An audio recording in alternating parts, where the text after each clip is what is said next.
Alright guys, welcome to another Chinese video.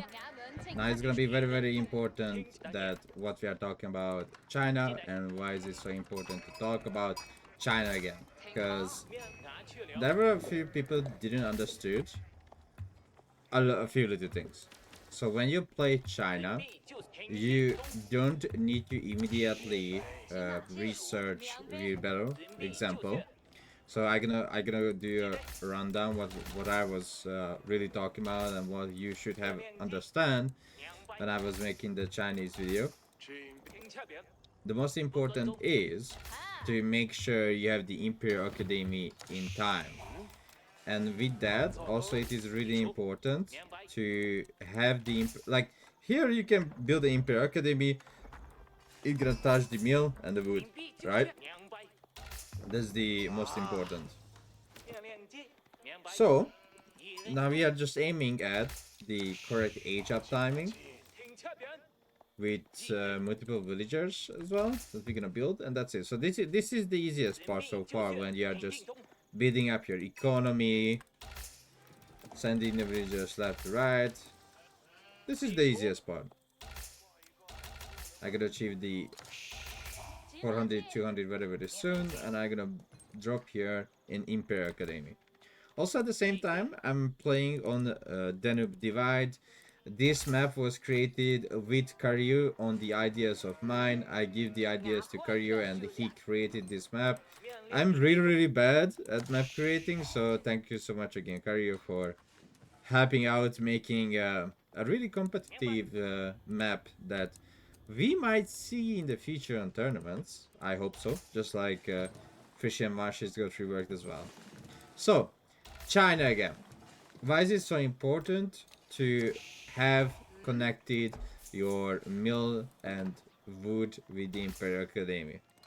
The reason behind that, because you get extra taxes. Now, there was a little bit of a confusion as well when I said you should get the wheelbarrow, but not early. Okay, so wheelbarrow, you don't need to get it like immediately. Wheelbarrow is only needed because you need to rush to the enemy side, and you need to thumbs gold a little bit more. So you need to put the Barbican, right? So you actually don't need to rush the wheelbarrow. You don't need to immediately get it. You can get it whenever you can, and that's the most important. So get the wheelbarrow only when you feel like you can do the Barbican, right? Because as soon as you get the wheelbarrow, you will get less taxes. A little bit, not like crazy amount less, but you will collect or you will get less taxes to your meal, since now your villagers carrying more food, they will drop the food. Um, exactly that's all. So you are just making verse for your meals. Okay. So we're gonna send the first IO to the meal. We are dropping the gold. And yeah, sending back the IO to the food. Okay, you want your IO on the food. Now there is another really good way to play this, and I'm gonna show you how you can do it. It's fun as well. I like to play China like this, which is immediate Pro Scout. So Pro Scout is insanely good. There's literally no problem with Pro Scouting with China, and you can do it. It's very simple. I'm gonna collect the gold. I'm gonna set that IO onto the wood. So now you can see I have an IO on the wood and I have an IO on the wood. So now what I need to focus on is making military. So I'm gonna see what is the civilization I'm playing against. Let's say if it's French, I'm starting with spearmen first, right? So let's say the enemy is French, so I start with a barrack. I can build village around here. I can build tower. I can upgrade tower. I can get their stone as well. So barrack is almost up. I'm gonna make a few spearmen. Look at that. Cooking up the spearman.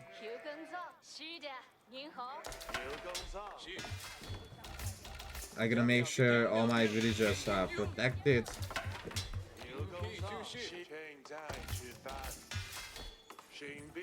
Okay, I can make a stable as well. And I'm just collecting gold. Collecting gold. Building multiple production buildings because eventually I don't want to boost with IO. So IO here, they should not focus on boosting these buildings. They rather should focus to get to the taxes. I'm gonna get the Imperial examination, which will let me to get more taxes from the buildings, which is really good. So just like here, I'm gonna build another stable. If you are playing against French, most likely you have to build stable and barracks, because against the archer you wish to use horsemen, or you can use archers as well if your micro is really good, or if the French player switches to making spearmen. Most likely will not happen, but if the enemy uses spearmen on his own, then you can make archers, or later on trigger news with China. That's really nice as well. So now what you need to do, you can see like my gold is like, it's insane right now. So I'm just making the scouts, and I can research the professional scouts very soon.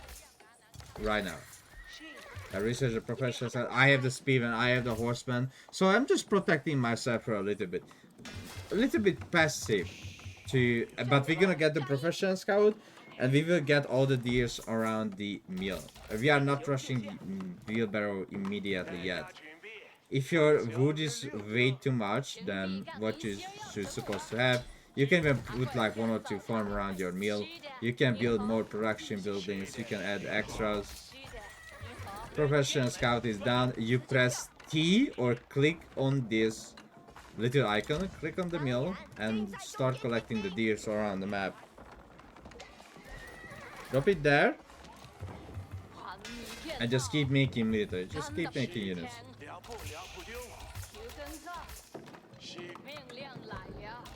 Okay.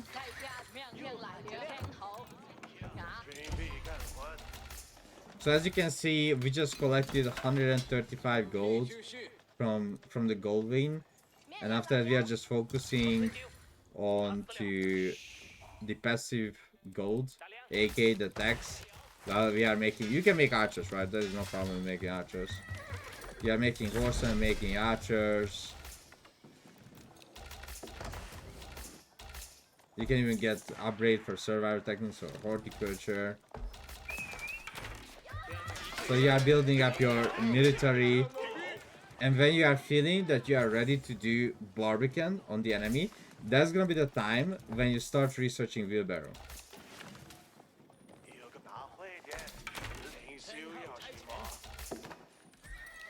So at this point, all you have to do is just keep making, you just make units.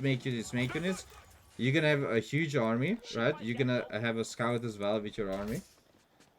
You can even build a blacksmith and slowly start researching upgrades. Okay, so I kind of feel like wheelbarrow can come in right now, because soon I'm gonna run to the enemy side with a few villagers.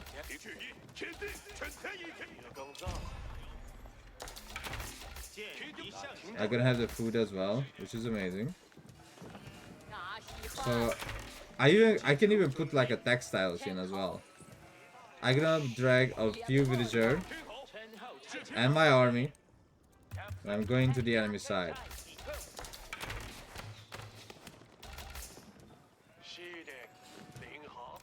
I'm gonna locate where his gold or wood. So I either wanna put that Barbican on their gold or food or wood. Like this is perfect. Like I'm hitting his gold and wood at the same time. That's temper time. If he is on the Barbican, you just move out, wait until the enemy is not around there anymore, and just start building the Barbican. Now I have a textiles as well, which is really good to tank the damage.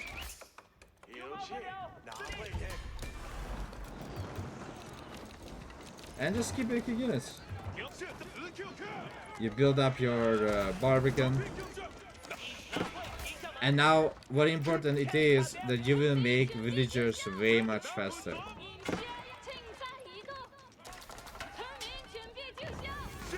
So now, since we have the Song Dynasty, we are making villagers faster. This is amazing. So now we can just spend all resources into making units. And we can even age up with just making units. Because we have a lot of deer around the mill. We have map control, he doesn't have map control.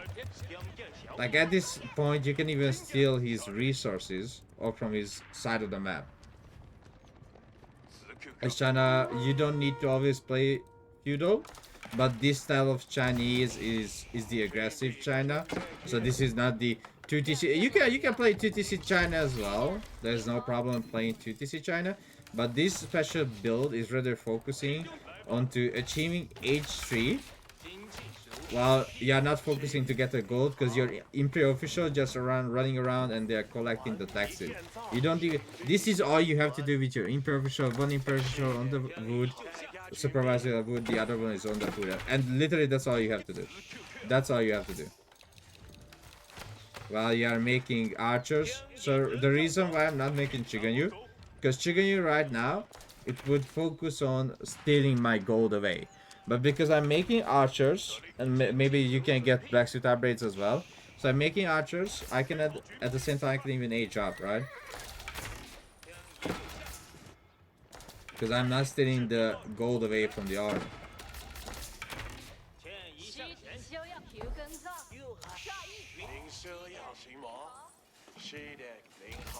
So as you can see, this is crazy, right? So I managed to get all the gold without harvesting gold. I even got upgrades, I even got blacksmith upgrades, and let's say you can put them in Imperial Palace. Of course, the clock tower good as well, but Imperial Palace gives you even more extra vision, gives vision if the enemy tries to raid you, or if you couldn't find his villagers in time, you can just use the spy ability. Now, let's say if you are running out of food, what you can do is, because we have a lot of tax, right? You can even drop, let's say, a granary here, which is gonna give you extra taxes inside this granary, since it's connected to the Imperial Academy. So you can do two things. You either connect your granary to the Imperial Academy, which is not needed, it's not important to do, or you can just put it somewhere here and that's it. Now I'm gonna start getting gold, because soonish we need gold heavy units. We need upgrades which are really expensive. And also we have to collect the relics. So this is at the point where you can, yes, you can upgrade your units, because every time when you make the wood heavy wood units, right, wood and wood units, you make the horsemen, you make the spearmen, you make the archers, you can add palace guards. So there is no problem adding palace guards into your army composition, or knights, or crossbows. But if you do that, you also have to keep in mind doing this will push you to more villagers on gold, right?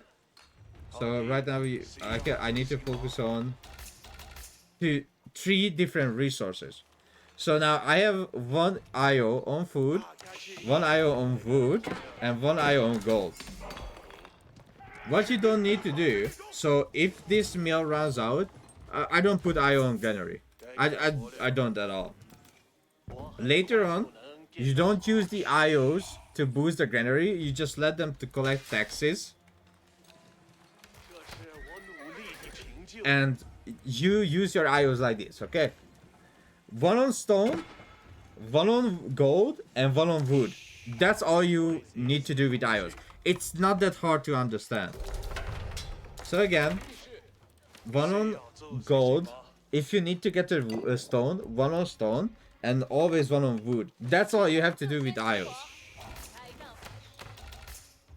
At the same time, you are building slowly your granary as well. If you are running out of the food, you can start building granaries when you are running out of food on your first meal. And don't forget, because you did pro scout, you're gonna get a lot of food already. So what is the reason? Why is it important to have like a stone gathering and an IO on it? Because you need like a second TC. You can run with one TC as well, because you are playing with the Song Dynasty, which makes your villagers to be created in 15 seconds. But if you just add a second TC in Castle Age, let's say around, if you get to stone at 12, 13 or 14, 15 minutes, that's perfectly fine. You can have a lot of, you can see I have like crazy amount of resources. That resources is gonna be actually your normal game with China. Like actually your normal game with China. So as I said, you can add another TC. Try not to build TCs around your food deposit points. So just like this, don't put a TC around Granary, or don't put a mill around a TC, because you need the villagers to drop the tax into the granary or mills. I've seen a few people building farms around their TC when we are playing China, but that's insanely wrong, because you are just cutting off your taxes. So as you can see later on, this is what you exactly need. That's it. When you run out of food, you're gonna move this IO away. He's gonna collect the taxes. And that's what you need to do all the time. One IO on stone, one IO on gold, one IO on wood. Later on, when the game goes way too long and you couldn't really finish the game in Feudal. If you have way too much resources on any type, you can do to build like a little market here, right? And you can sell a bit of an excess food, and this is how you build. So many people build this landmark wrong. You don't need to build a wall. You just need to build like, okay, so we are checking it. Is it correct? Yes. So now if I build more segment of this wall, I can build a landmark with many villagers. But if I just build two of the wall like that, now I can use all my villagers to build the land. Look at that. I can use all my villagers to build a landmark. This is the big mistake that many people do, that they are accidentally continuing the wall, and if you continue the wall, you can't build the gatehouse with many villagers at the same time. So if you want to build the gatehouse like with many villagers, try to build only 2 wall segments, and that's it.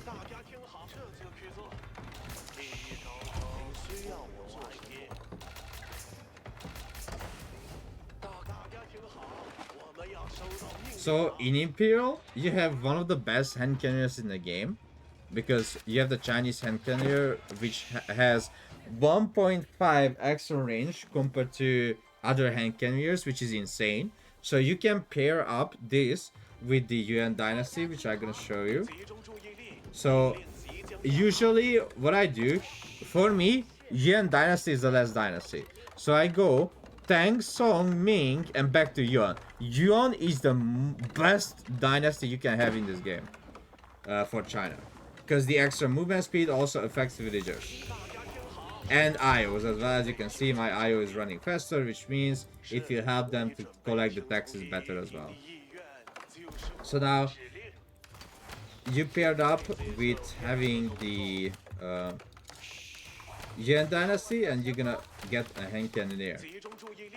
Now it's not just that, but there is a unique upgrade inside the university, which called Serpentine Powder. It's gonna be insanely important for you, and I'm gonna show you why is it insanely important. So now you have a Chinese hand cannoneer with faster movement speed. You can have extra range on it as well, and you're gonna get Serpentine Powder, which gives you extra movement speed after a shot. So here you go. Now I have 1.29 movement speed on this hand cannon, which is insanely good. A hand cannon with 1.29 movement speed is just a chef kiss. It's crazy good. while archers are 144 with Yuan and spearmen 144 Yuan with Yuan as well. So now we also gained the Serpentine Powder, which gives you an extra 20% movement speed for a short period of time. So what you can do is that you can shoot with the hand cannoneer and just run. So like shoot and 1.55, right? And just run a little bit and shoot. So this is what you need. Run, shoot, run, shoot, run. Look at that movement speed for a short period of time and how important it is. Look. That's insanely good. Because again, Chinese hand cannoneer with the Yuan Dynasty plus Serpentine Powder, they have insane movement speed. Don't forget to use the Imperial Palace as well, since you can use the spy ability to spy on the enemy villagers. Don't forget your astronomical clock tower, since it gives you 50% extra HP on the siege, which is again very important. And don't forget, in the late game, you just need IO on wood, gold, and if you get the stone. If you don't get the stone, just let both of your IOs at home and just let them collect gold, because you will like see you can have like, let's say 5, 6, 700 gold per minute, because the IOs are non-stop collecting gold. You have all the granaries set up into whatever position you like, right? So you have the granaries that also gives you a lot of gold. If you play with China, because with Zushi you don't do this, okay? What I'm going to show you. So with China you can do this. When you have the full farms around the granary, you can just drop a mill and just build farms around it. So this is perfectly fine with China. The reason why we don't do this with Zushi, because Zushi has a lot of IO, right? So you can have up to 8 IOs total with Zushi.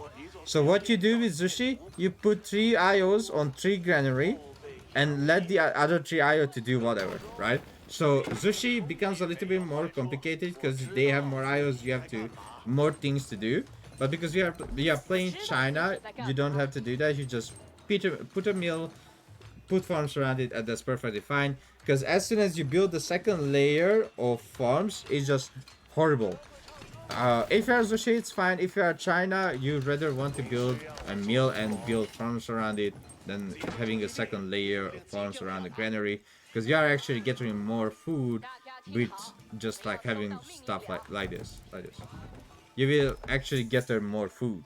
Of course, you don't want to build the farms like this. I just had only empty space right there. So you want your farms to always, your villagers to get always touched by the granary. So this tree farm is wrong, right? Because the villagers are not getting the buff.